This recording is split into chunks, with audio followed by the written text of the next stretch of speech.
मेरी 4 बीवियां बांझ थी और मैं बहुत ही अमीर तरीन मर्द था। मेरी उम्र 40 साल हो गई थी और मुझे औलाद की शदीद ख्वाहिश थी। एक दिन मेरा दोस्त मुझे कोठे पर ले गया और कहा कि यहाँ एक लड़की पैसे लेकर बच्चा पैदा कर देती है। मैं राजी हो गया। जब मैं इस लड़की के पास गया तो मेरे सर पर आसमान गिर पड़ा, क्योंकि मैं बहुत अमीर था और 4 शादियां कर ली, लेकिन औलाद ना हुई। फिर एक दोस्त ने कहा कि तवाइफ पैसे लेकर बच्चा पैदा करके देती है। मैंने इस औरत को घर बुलाकर इसका निकाब उतारा तो मेरे औसान खता हो गए, क्योंकि मैं अपने दोस्त के साथ जिस जगह आया था वहाँ की रातें जागती थी और दिन सोते थे। हर तरफ गानों की आवाज और ढोलक की ताप के साथ घुंघरू की आवाजें भी आ रही थी। मैं अपने दोस्त के हमरा तेजी से कदम उठाता हुआ जा रहा था। इस वक्त मेरा दिल बहुत तेजी से धड़क रहा था। मैं अमीर शख्स था, मेरे पास दौलत की कोई कमी नहीं थी, लेकिन ये भी सच था कि मैं अयाश प्रस्त हरगिज नहीं था। बाजारे हुस्न से मुझे कोई गर्ज ना था, बल्कि मैं तो गर्दन नीचे करके चल रहा था, कहीं मुझे कोई पहचान ना ले, क्योंकि मेरा शुमार इस्लामाबाद के बड़े बड़े बिजनेसमैन में से होता था। मुझे तो अपनी इज्जत के लाले पड़े हुए थे। ये मेरी बहुत बड़ी मजबूरी थी जो कि मुझे यहाँ ले आई। काफी पुरानी इमारतें थी, छोटी छोटी गलियां थी। हर 2 मंजिल इमारत से नाच गाने की आवाजें गूंज रही थी। इमारतों के बाहर मुंह में पान दुबाए इस कोठे की दलाइल खड़े ग्राहकों को अपने कोठे में जाने का कह रही थी। साथ ही बेपाक से जुमले बोल रही थी, साहिब हमारे कोठे को इज्जत बख्श के तो देखो, आपकी तबीयत हशाश बशाश हो जाएगी। ये सब बातें सुनकर खौफत और शर्म से मेरा चेहरा सुर्ख हो गया था। मैंने कभी ऐसी गुफ्तगू नहीं सुनी थी। लगता था जैसे कोई कारोबारी कपड़े का बाजार हो और दुकानदार अपनी चीजों की तारीफ करके इसे बेच रहा हो। क्या औरत इतनी सस्ती है और मामूली सी चीज थी। बहरहाल मैं दिल ही दिल में दोस्त की बात मानकर बहुत पछताता आ रहा था। मुझे यहाँ आना ही नहीं चाहिए था। ये बहुत बड़ी गलती थी। मेरा जी चाह रहा था कि मैं यहाँ से वापस चला जाऊं। कि जब एक कोठे के पास जाकर मेरे दोस्त नुमान के कदम रुके थे। इससे पहले कि मैं इनकार करता, नुमान ने मेरा हाथ पकड़ा और इस इमारत की सीढ़ियां चढ़ने लगा। सीढ़ियां सीमेंट की बनी हुई थी। सीढ़ियों की दीवारों पर पान के दाग लगे हुए थे। अजीब सी बदबू फैली हुई थी। हम लोग ऊपर गए तो सहन में सफेद चांदी बिछी हुई थी और शराब और गुलाब के फूलों का मिलकर एक अजीब सी बू का एहसास मुझे हुआ था। सामने सफेद चांदनी पर सुर्ख रंग के तकिए पर टेक लगाए शाकीन इस लड़की का रक्स देख रहे थे। वो लड़की पाँव में घुंघरू पहने गीत और कानों के धुनों पर रक्स कर रही थी। सामने कोने पर हारमोनियम और ढोलक वाले बैठे थे जो अलग से ही अपना एक राग बजा रहे थे। सामने तख्त पर एक अधीर उम्र खातून मुंह में पान लिए इस लड़की के रक्स को देखते हुए पांव फैला रही थी। मुझे वहां का माहौल देखकर वहशत सी हुई। मैंने नुमान से कहा कि चलो यहाँ से, मुझे यहाँ कोई बात नहीं करनी। तो वो कहने लगा, अरे मर्द बनो, क्यों इतना घबरा रहे हो। इसे कहकर वो मुझे इस तख्त पर बैठी औरत के पास ले गया। वो शायद नुमान को जानती थी। मुझे इसके साथ देखकर सर से पांव तक नुमान से आंखों के इशारे से पूछने लगी, ये कौन है। नुमान ने कहा, मेरा दोस्त है, इसे हुस्ना से मिलवाओ, औलाद चाहिए इसे। इसने इधर मेरे आने की फौरन असल वजह बता दी। इस औरत ने पहले गुलदान में पान की पीप फेंकी, फिर मुझे देखने लगी, कहने लगी, बैठो मियाँ, यूं खड़े खड़े तो बात नहीं होगी ना तुमसे। मैं वहाँ रुकना ही नहीं चाहता था, बस मेरी मजबूरी और बेबसी मुझे यहाँ ले आई थी। मैं तख्त के कोने पे जाकर बैठ गया। वो कहने लगी, देखो साहिब, मैं पैसों में कमी नहीं करती। पूरे साल लड़की मेरे काम की नहीं रहती। तेरे बच्चे को अपने वजूद में पालेगी तो जाहिर है कमा कर तो नहीं देगी ना, इसलिए 10 लाख लूंगी। आधी रकम पहले देनी पड़ेगी। मेरा दिल अब भी अंदर से बेचैन था। मैंने एक नजर नुमान को देखा तो मुझे इत्मीनान दिलाने लगा। मैंने कहा कि मैं लड़की को यहाँ नहीं रखूंगा। वो कहने लगी कि 15 लाख। मैंने जेब से अपनी चेक बुक निकाली और 15 लाख का चेक इसे दे दिया। मेरे लिए पैसों का कोई मसला नहीं था। इस औरत की आंखें फटी की फटी ही रह गई जब मैंने इसे 15 लाख का चेक दिया। फिर वो मुझे देखकर मुस्कुराने लगी। फिर इसने एक लड़की को पुकारा, अरे ओ चंबेली, कहाँ मर गई। इसकी एक पुकार पर वो लड़की इसके पास आ गई। वो सांवली सी लड़की चेहरे के नकूश में कशिश थी। कहने लगे, हुस्ना का गाहक है, इसे कहो कि तैयारी पकड़ ले। इससे पहले कि वो चंबेली नामी लड़की हुक्म की तामीर करती, मैंने इससे कहा कि पहले मैं लड़की देखना चाहता हूँ। लड़की खूबसूरत होनी चाहिए, मुझे बच्चा खूबसूरत चाहिए। मेरी बात सुनकर वो औरत कहका लगाकर हंसने लगी। हाँ, जाकर देख लो, होश ना उड़ जाए तो कहना। जा चंबेली साहब को हुस्ना का दीदार करवाओ। वो चंबेली मुझसे कहने लगी, आए साहब। मैं खड़ा हो गया और इस चंबेली नामी लड़की के साथ चलने लगा। वो लड़की मुझे कमरे के बाहर छोड़कर चली गई। पहली बार मेरा दिल बड़ी जोर जोर से धड़क रहा था। इस औलाद के असूल की ख्वाहिश ने मुझे कहां से ले जाकर खड़ा कर दिया था। ऐसी हालत तो मेरी कभी अपनी बीवियों के कमरे में जाते हुए नहीं हुई थी। शायद बात जायज या नाजायज की थी। मेरे लिए जायज है और ये लड़की अब तो मेरे बच्चे को अपनी कोख में जन्म देगी। लेकिन मेरी बेबसी थी कि मैं इस राह को चुनने पर मजबूर था। जब मैंने कमरे पर दस्तक दी तो इसने कहा कि कौन है, आ जाओ अंदर। मैंने दरवाजा खोला तो सामने एक लड़की आधे घूंघट निकाले सजी सवरी बैठी हुई थी। मैंने बड़ी मुश्किल से इसे बस एक नजर देखा, फिर कमरे का दरवाजा बंद कर दिया और इसके पास आकर बैठ गया। मैंने अब तक इसका चेहरा नहीं देखा था क्योंकि वो घूंघट निकाले बैठी हुई थी। मैं इसके सामने जाकर बैठ गया, लेकिन खुद में इतनी हिम्मत नहीं हो रही थी कि इसकी तरफ देखूं। शायद मेरा ज़मीर इस बात की इजाजत नहीं दे रहा था, और वो इसलिए कि मैंने आज तक कोई गुनाह नहीं किया था। जब मुझे यूं खामोश देखा तो वो लड़की कहने लगी, क्या बात है साहिब, पूरी रात क्या ऐसे ही बैठे रहोगे? इस लड़की की आवाज ने मुझे चौंका दिया। मैंने बड़ी मुश्किल से इसकी जानिब देखा जो मेरे लिए बिल्कुल ना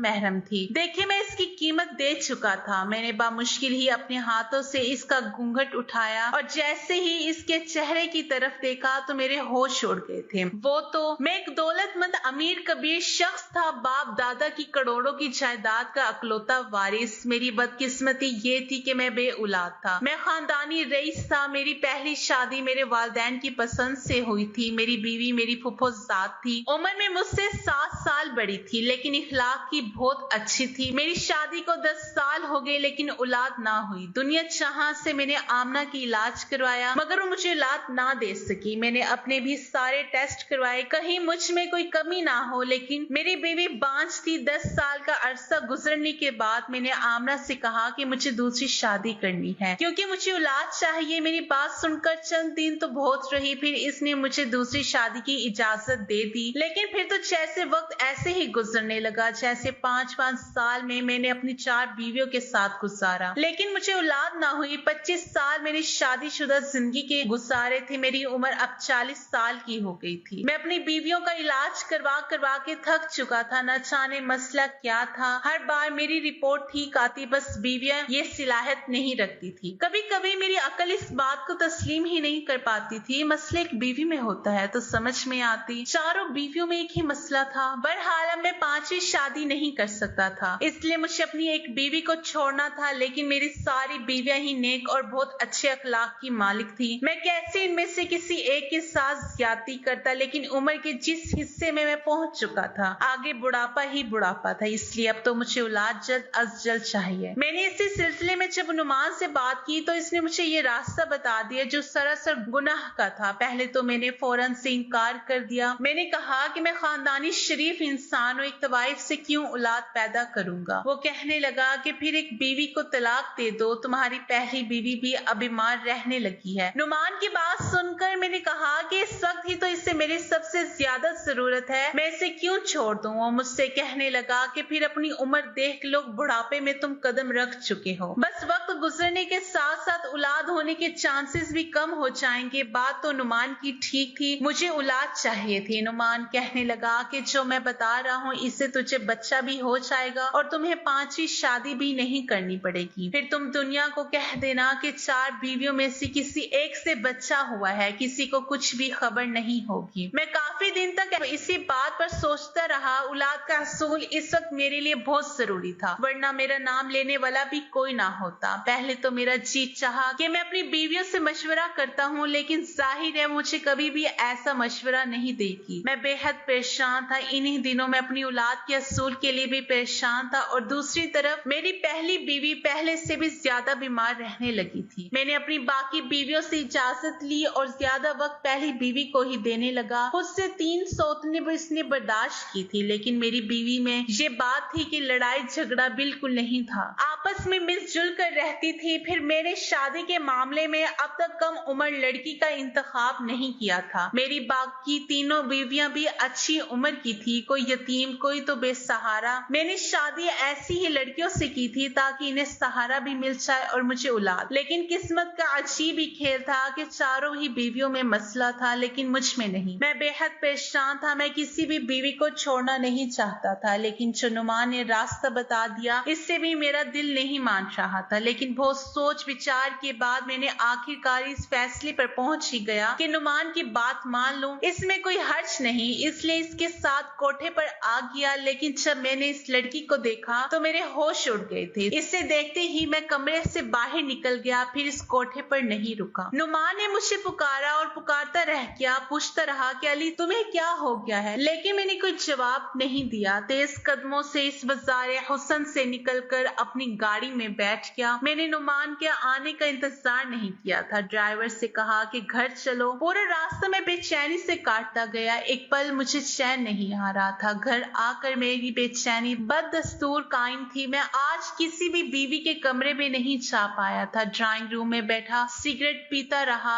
आधी रात गुजर गई और मेरे दिमाग की उलझन बढ़ने लगी थी। जब मेरी पहली बीवी ड्राइंग रूम में आ गई, मुझे कहने लगी, अली क्या बात है, सोए नहीं आप? मैंने एक नजर इसकी तरफ देखा, फिर नफी में सर हिला दिया। वो मेरे पास बैठ के कहने लगी, आज क्या परेशानी है आपको? मैंने एक नजर इस पर डाली जिसका मेरे पीछे 25 साल का साथ था। वो बीमार रहने लगी थी। मैंने इसका हाथ थामा और कहा, तुम्हारी तबीयत कैसी है? कहने लगी, मुझे अपने बचने की उम्मीद नहीं है। मेरे पेट में बनी हुई सोलियां फटकर कैंसर की शक्ल इख्तियार कर गई है। आप भी जानते हैं, मैं जानता था ये चंद महीनों की मेहमान है, इसलिए अब सारा वक्त इसी के पास गुजारता। मेरे कंधे पर इसने सर रख दिया तो मैंने भी इसे अपने हिसार में ले लिया। मैंने कहा, मैं सोच रहा हूँ कि तुम्हें लंदन ले जाऊं, वहां तुम्हारा इलाज करवाऊं। मेरी बात पर कहने लगी कि कोई फर्क नहीं पड़ेगा, वक्त गुजर चुका है। मेरी इलाज का बसा मेरी ख्वाहिश पूरी कर दें, मुझे तलाक देकर शादी कर लें। इसकी बात पर मैंने इसकी तरफ देखा तो वो कहने लगी, मैं इसी घर में एक कमरे में रह लूंगी, लेकिन मैं मरने से पहले आपका बच्चा देखना चाहती हूँ। इसकी बात सुनकर मेरी आंखों के सामने हुस्ना का चेहरा घूमने लगा। मैंने इससे कहा कि मैं तुम्हें इतना बड़ा गम नहीं दे सकता, पहले ही तुम पर सोतने लाद चुका हूँ, शायद इस बीमारी से तुम 2-4 हो गई। वो कहने लगी, ऐसा नहीं है, मैं तो ये समझती थी कि आप साहिबे औलाद हो जाएं, मगर ये नहीं पता था कि मेरा साया आपकी बाकी बीवियों को भी ऐसा ही कर देगा। ये कहकर वो रोने लगी। मैंने कहा, ऐसा कुछ नहीं है, मत ऐसा सोचो, औलाद शायद मेरे नसीब में ही नहीं थी। मेरी बात सुनकर वो कहने लगी, आपने शादी हमेशा बेसहारा लड़कियों से ही की ताकि आपकी कोई नेकी अल्लाह को पसंद आ जाए, तो फिर रात को इस तवाइफ खाने से क्यों भागकर वापिस आ गए? इसके मुंह से ये सुनकर मुझे हैरत का झटका लगा। मैंने कहा, तुम्हें किसने बताई मेरी बात? इसने गहरी सांस ली और कहने लगी, वो छोड़ दे, मेरी बात का जवाब दे। मैंने कहा, मेरा दिल नहीं माना, क्योंकि वो तवाइफ है, फिर बहुत कम उम्र है, बस 18 साल की लड़की है। इसे देखकर तो मुझे इस पर तरस आ सकता है। पता नहीं इस कम उम्र में इस बेचारी से ये घटिया काम क्यों लिया जा रहा है। मैं इसलिए वहां से वापिस आ गया था। वो लड़की 18 साल से बड़ी ना थी, बेशक बेहद हसीन थी, मगर कम उम्र थी। अगर मेरी शादी के बाद मेरी बेटी हो जाती तो शायद इस लड़की से भी ज्यादा प्यारी होती। मेरी बीवी कहने लगी कि इसी से निकाह कर ले अली। इसकी बात पर मैंने कहा, होश में तो हो तुम? एक तवाइफ कब किसी से शादी करती है? फिर इसकी मालकन मुझे ये कदम क्यों उठाने देगी? फिर वो बहुत छोटी है, इसके पास जाते हुए मुझे शर्म आई थी। मेरी बीवी कहने लगी कि हो सकता है आप इसे इस कोठे से आजाद करवाने में कामयाब हो जाएं तो अल्लाह आपको साहिबे औलाद कर दे। अपनी बीवी की बात सुनकर मैं चुप सा हो गया था। कुछ दिन इसी बारे में सोचता रहा, फिर ये सोचकर मैं इससे निकाह कर लेता। क्या पता अल्लाह को मेरी यही बात पसंद आ जाए और मुझे औलाद हो जाए, हुस्ना भी इस कोठे से बच जाए। मैं अगले ही रोज कोठे पर पहुंच गया। मेरी नियत इस लड़की को इस माहौल से निकालने की थी। मैंने 1 करोड़ का चेक इस औरत के हाथ में रख दिया। वो कभी मुझे देख रही थी तो कभी इस चेक को। फिर कहने लगी, इतनी बड़ी रकम क्यों? मैंने कहा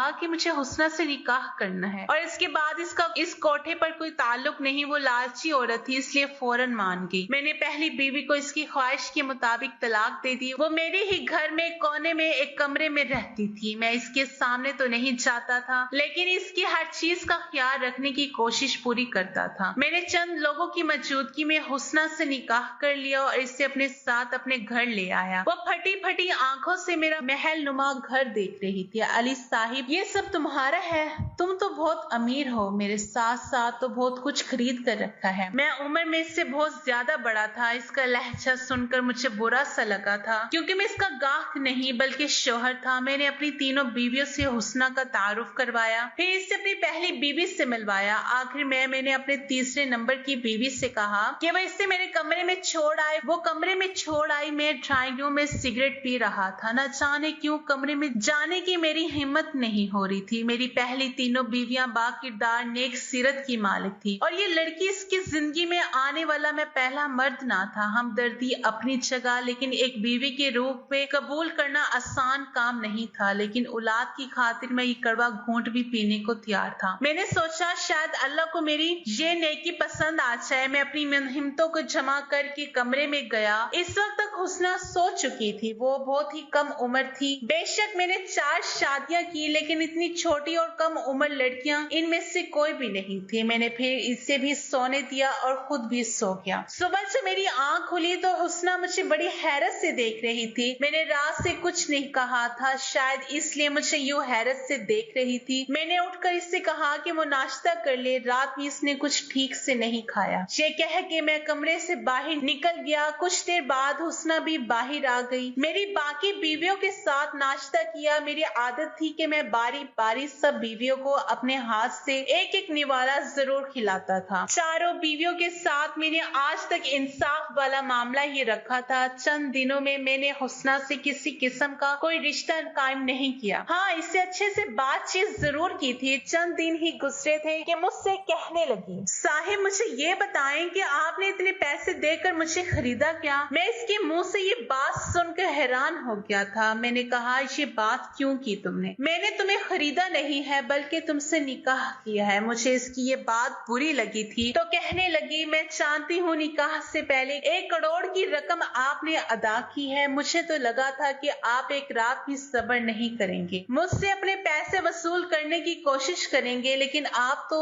मैं इसकी बात सुनकर हैरान हो गया। इसकी बात पर मुझे शदीद गुस्सा आने लगा और वो मजीद ऐसे ही कुछ बोलती तो शायद मैं इसके मुंह पर थप्पड़ ही जोर से मार देता, लेकिन वो चुप हो गई थी। मैंने कहा, तुम मेरी बीवी हो, समझी, कोई बाजारू नहीं। ऐसी बात मुझसे मत करना। और ना चाहते हुए मेरा लहजा बुलंद हो गया। मुझे गुस्से में देखकर वो कहने लगी, हम सब ऐसे ही बातें करते हैं साहिब। मैंने तो होश संभालते ही मर्द के ऐसे ही रुख देखे, नोच खाने वाले, जुनूनी बर्बियत का निशाना बनाने वाले भूखे कुत्ते जैसे। मुझे हैरत होती है कि आप कैसे मर्द हो जिसने मेरी सबसे बड़ी कीमत अदा की हो, लेकिन पहली रात मुझे सुकून से सोने दिया। मुझे हैरत हुई, वरना मैं तो तेज बुखार में भी कोई मुझे बख्शता नहीं था। यही कहते थे कि तेरी कीमत इसलिए नहीं भरी कि तेरा बुखार का लिहाज करें। ये कहते हुए टिप टिप आंसू इसकी आंखों से गिर गए थे। फिर इसने अपनी बाजू दिखाई। बाजू बुरी तरह सिगरेट के निशानों से जली हुई थी। ऐसी बेबसी देखकर मैंने जोर से आंखें बंद कर ली। कहने लगी, ये देखें तो आप मेरे साथ ये सब करते हैं। मैंने तो आज तक मर्द को ऐसे देखा है, लेकिन तुम न जाने कैसे हो, सब में से अलग ही हो। मुझे खरीद कर भी तुमने मुझे इस्तेमाल नहीं किया। मैंने कहा कि तुम मेरी बीवी हो और अल्लाह ने बीवी के साथ नरमी का मामला करने का हुक्म दिया, और तुम तो हो भी कम उम्र, नाजुक सी। मैं समझ नहीं पा रहा था कि मैं तुम्हारे पास आऊं। बहरहाल एक रात में हुस्ना की संगत ने मुझे तड़पा के रख दिया। इसके वजूद पर लगे घाव देखकर मेरा दिल छुरी से कटने लगा था। 18 साल की लड़की के साथ जो जुल्म किए गए थे बिल्कुल गैर आसानी थे। बहरहाल वक्त के साथ साथ हुस्ना के जख्म भी भरने लगे और मुंह से कहती है, आपने मुझे बदकार को निकाह के रिश्ते से मुतब्बिर बना दिया। वो मेरे अखलाक और मोहब्बत से बहुत मुतासिर थी। आहिस्ता आहिस्ता इसकी जुबान भी ठीक होगी। वो मुंह से